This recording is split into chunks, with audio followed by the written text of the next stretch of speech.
Hello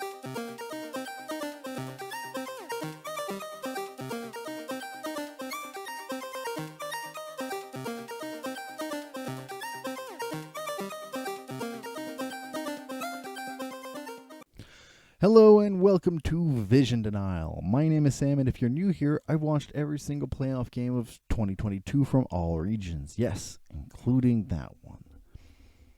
If you're new, I usually dedicate this show here for every day of Worlds, reviewing them, taking my thoughts, really taking time to analyze the situation. This is going to be more of a preview of the quarterfinals.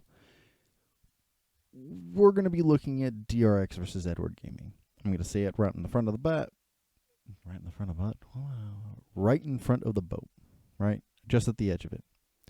I do think Edward Gaming is going to come out with this one. They're going to probably win. I think it's the only C2 that really outdoes it, but that's because the DRX Rogue group was just a shamble. Group C is just a mess. All of it's a mess. So I do think that Edward Gaming is going to come out with it. I do not think that they're going to be like one-sided with the situation. I do think they'll come out with it, but I think it'll be more of a 3-1 situation. So, without further ado, I'm going to take a look at the matchups, go through my thoughts, and you make your judgment from there. So let's take a look at them. Our matchup in the top lane, we've got Kingen versus Flandre. Honestly, looking between the two of here, there is not a huge difference between the two. They have a very similar damage per minute, gold per minute, CS per minute, all the rest of the good per minutes. Biggest difference between the two is the kill participation and kill share. Now, there is a bit of a skew here. Kingen's statistics include the play-ins, and so there's been a larger amount of ability to dominate his lane, comparatively speaking. And the fact of the matter is, given that the particular difference, it's surprising to me that it's only a 3% difference for both kill participation and kill share. And it tells me that it would not surprise me that the overlap between both of these players in terms of champion pools, the kind of flexibility their champion pools hold, these are two very moldable players that give a lot towards their team, what is needed for their composition to work. Personally, love it. Love it a lot. It is very refreshing to see very flexible top laners who are able to not just play engaged tanks, but sideline split pushers and hybrids between the two. These are incredibly competent players that I am surprised I don't give any particular, strong leanings to one or the other. Next matchup in the jungle role, we've got Pyosik versus JieJie. And JieJie has played a little bit, but he hasn't played enough for me to significantly think that they'll put him in unless... I like to call it either he's Pyosik or he Pyoshucks. It really depends on the situation, because looking at his statistics between the two of them, there's not a huge overlap between the two players' champion pools. Primarily, Pyosik prefers junglers that farm a lot, that carry games, and JieJie likes team fighting champions and doing something in the early game. And I think that's my primary issue, because looking between the two of them in terms of statistics, Pyosik has a higher KDA from a lot more better approach to team fighting, but outside of that, he has a significantly lower kill participation and a lower kill share.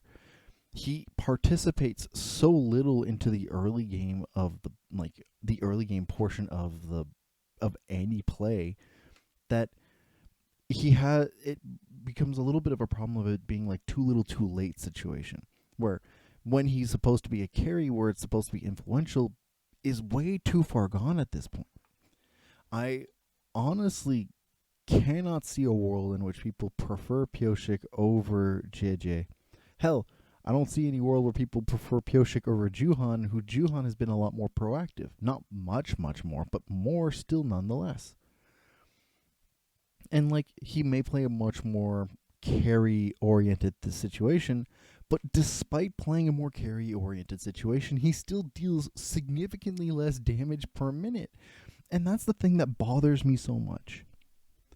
Pyosik clearly has a style to his play that is carry-oriented, farm-oriented, and wants to get his team ahead as fast as possible, but is too slow to actually play this style. And so I give the heavy, heavy edge to JieJie. Next, we got the mid lane matchup with Zeka versus Scout. And on paper previously, or at least just with names alone, I would have given this edge completely to Scout. But Zeka has been improving game after game after game from playoff till now. He is not just on eye testing view way more impressive than Scout. He's on paper, statistically speaking, way more impressive than Scout. Better CS per minute, better gold per minute, better damage per minute, better KDA, better kill participation, better kill share, better gold share. Zeka does more with everything than Scout does. And they have a fairly large overlap in terms of champion pool. The difference being is that Zeka has played a lot of Sylas versus Scout having played 0 Sylas. But I don't think that's a huge change, right? The difference here is that Zeka has gotten very few champions to play under his belt, given the number of games he's played. Scout has played more champions with fewer games than Zeka has. And honestly, that doesn't bode super well for me.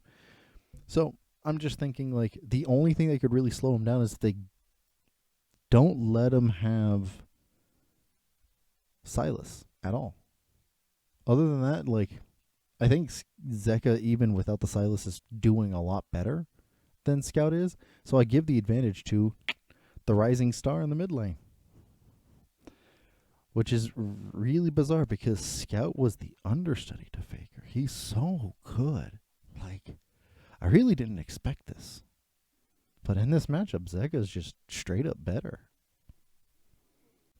Our next matchup, we have Deft versus Viper.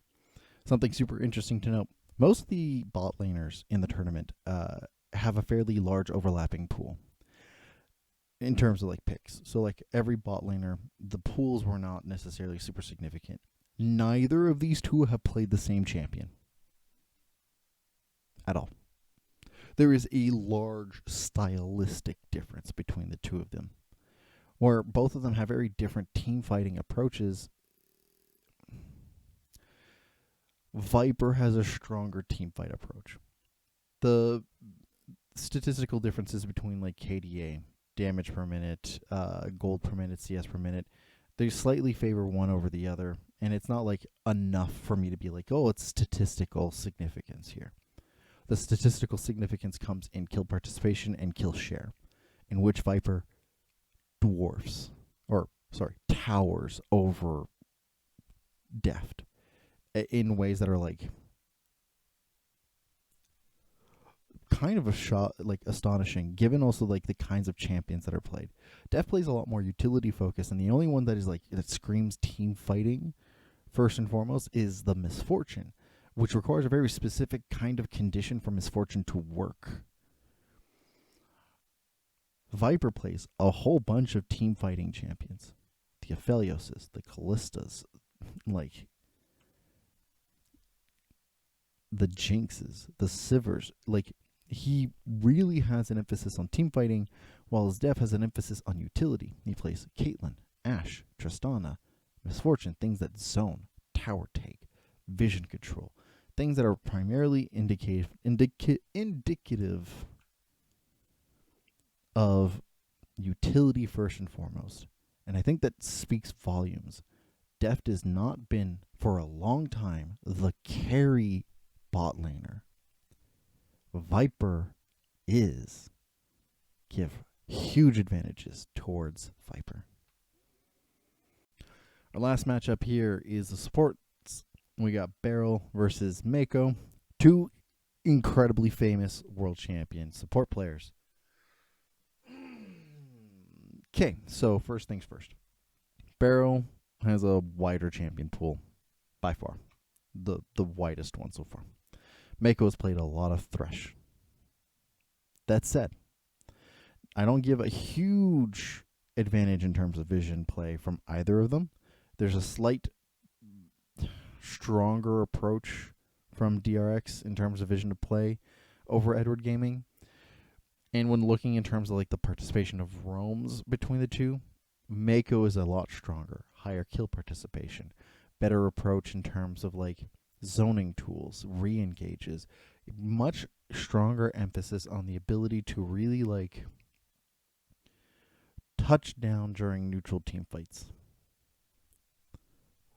BeryL is wild. I give the X factor towards BeryL.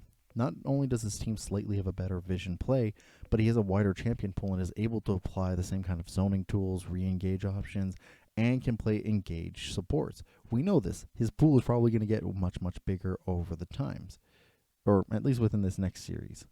And while I don't give him a huge edge, I give him a slight edge. It's primarily due to the factor of his volatility, which is a blessing and a curse.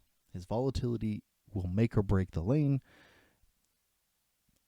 I love it. I really do. He's an incredibly fun player to watch.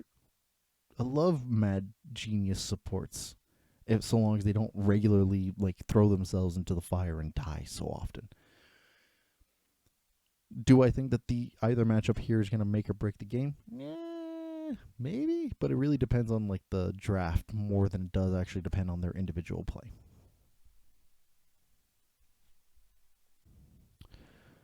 All in all, when looking at these two teams, right, looking at from DRX from play-ins to groups, they've gotten slower. When looking at DRX going in from play-ins to group, their goal per minute is worse, their differential is worse, their differential at 15 is better, but their win rate when ahead at 15 minutes is worse. Their tower differential is like slightly better, but their average tower difference is worse.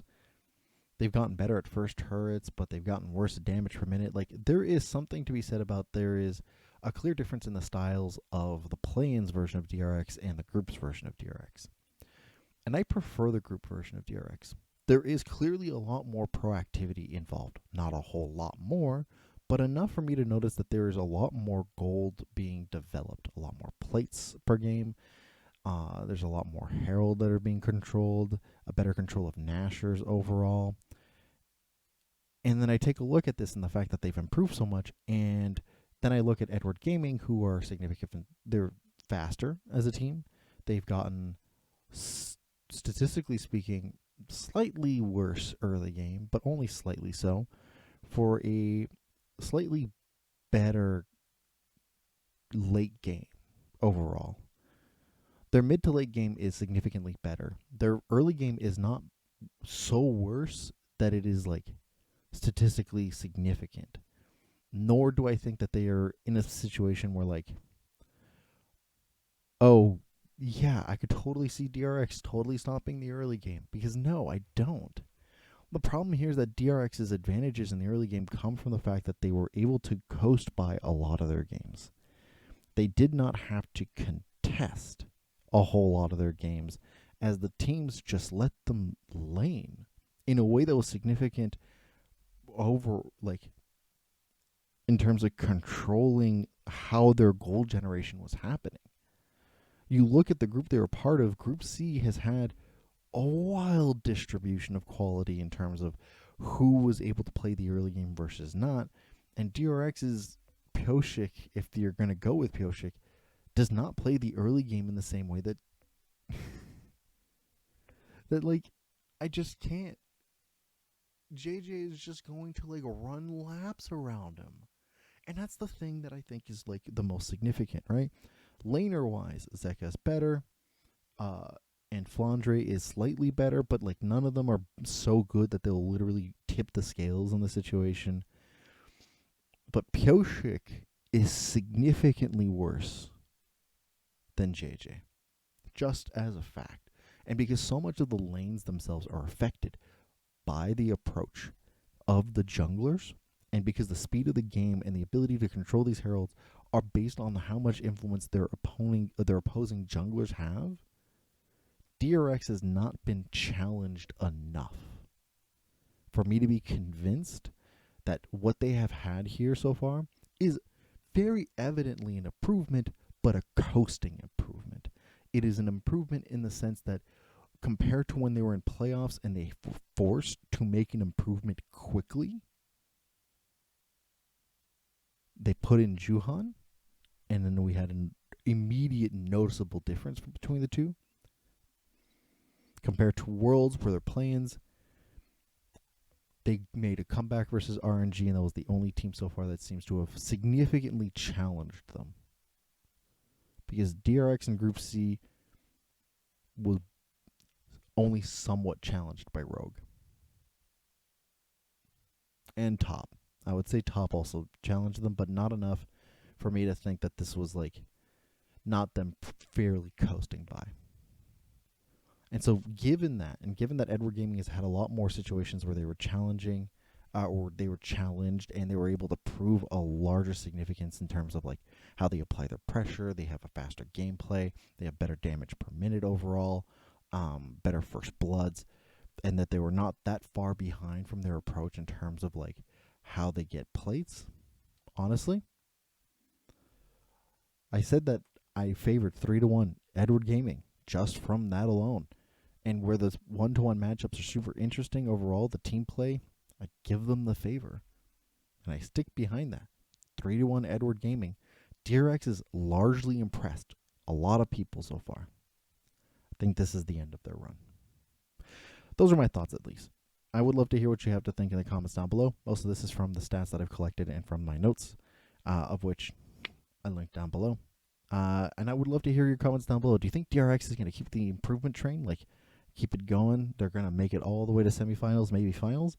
Or do you think, like, yeah, this is the end of the run? Edward Gaming is likely just going to, like, not stop, but, like, put in a good showing and really, like, prove that DRX is still quite a ways to go? I'd love to hear your thoughts and everything else in the comments down below. If you approve this kind of stuff, or if you like this kind of content, leave a like and subscribe. I've got other videos of the other days that I've reviewed Worlds and all of the other teams that have qualified here. Thank you very much for watching. I truly appreciate it. And I'll see you next time.